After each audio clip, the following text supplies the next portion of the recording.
Carlos Alcaraz says pressure to usurp Jannik Sinner as world number 1 killed me in some way ahead of Monte Carlo.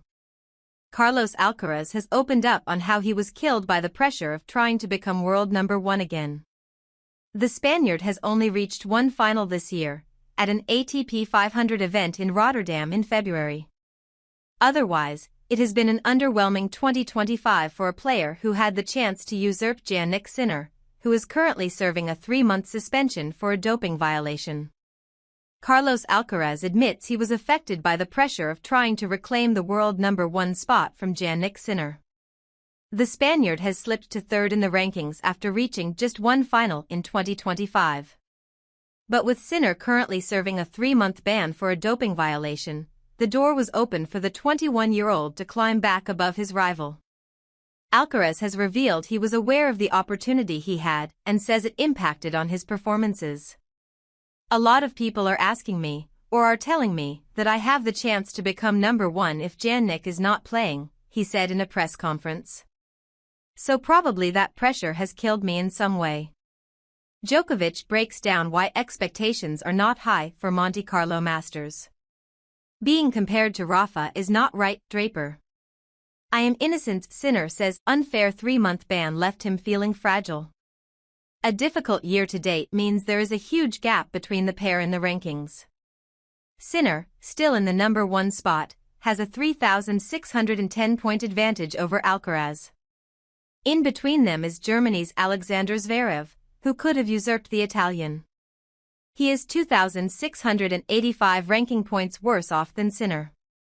Neither Alcaraz nor Zverev have claimed the 2 Masters 1000 events on offer so far this year, with Britain's Jack Draper winning at Indian Wells and Jakub Mensik beating Novak Djokovic in Miami. Alcaraz's only title of the year so far is an ATP 500 event in Rotterdam, so he admits it is not a shock that he has not been able to get close to Sinner. "I'm not surprised," he continued.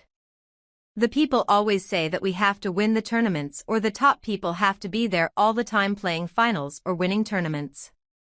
Alcaraz will be hoping his luck changes at the year's 3rd Masters 1000 event in Monte Carlo over the next 2 weeks.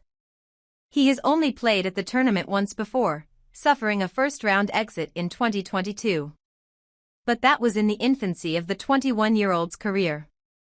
Since then, he has won 4 Grand Slam titles, including Wimbledon and the French Open last year.